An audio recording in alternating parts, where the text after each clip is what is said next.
अब मैं आपको, और भी लेखक हैं और भी बड़े जाने माने लोग हैं, पर थोड़ी यहाँ भी समय की सीमा है, तो मैं अपने बारे में कुछ कहता हूँ, क्योंकि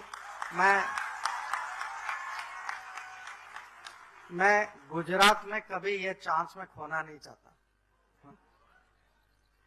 और आज मेरे मन में था जब मैं सूरत आया,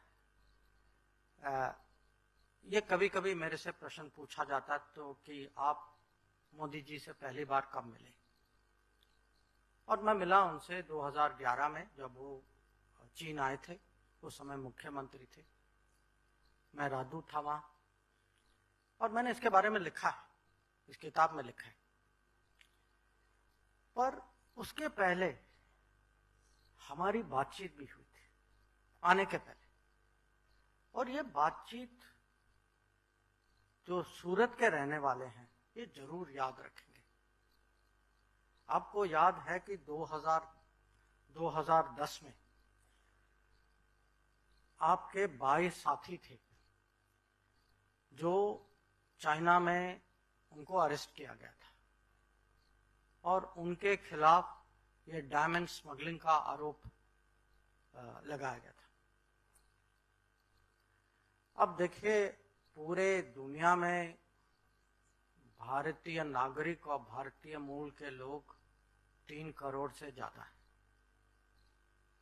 मैं 22 लोगों की बात कर रहा हूं। तो ये हो सकता था कि कोई कहे कि भाई 22 ही लोग हैं, चलो हो जाता है, कोई स्मगलिंग भी करता है, नहीं करता हो तो कभी कभी गलती भी हो जाती है, जो सिस्टम इसका कुछ करेगा। मेरा पहला कांटेक्ट, मुलाकात नहीं थी उस समय, मेरा पहला कांटेक्ट मोदी जी के साथ इस विषय पर था। और जो मैंने कहा ना कि एक बार पीछे पड़ जाते तो भाई मान लो पड़ जाते पीछे। हाँ?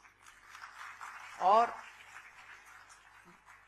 ये पूरा 2010 में बात करते गए, छुड़वाने के चक्कर में थे, और वो आए 2011 में आए।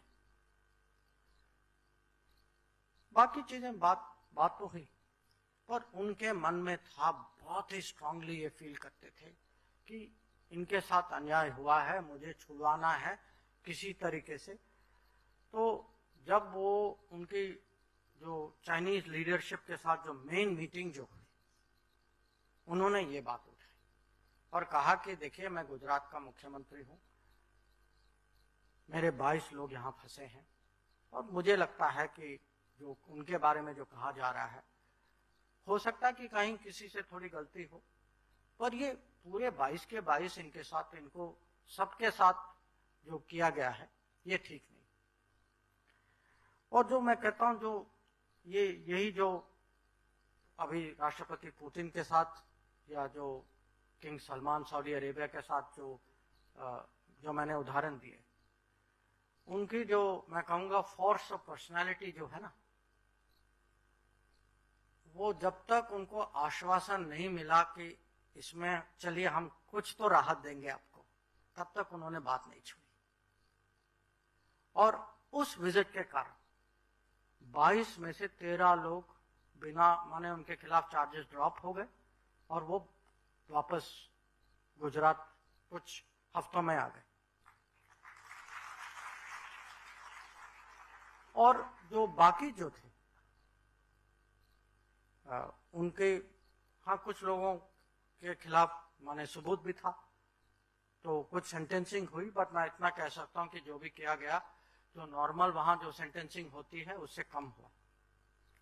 और ये घटना मेरे मन में इसीलिए है कि बाद में पिछले 8 साल में जो हम लोगों का अनुभव जो है, जो मैं यूक्रेन की बात करता हूं या यमन की बात करता हूं, या आप जानते हैं कि ये महामारी के समय में ये वंदे भारत मिशन जो था,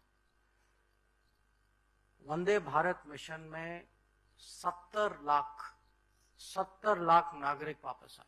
सोच लीजिए, 70 लाख। दुनिया के इतिहास में ये नंबर कभी किसी सरकार ने कभी ये किया है क्या नहीं है, ना आगे मुझे लगता कि कोई कर भी पाएगा, कि इसके पीछे एक सोच है।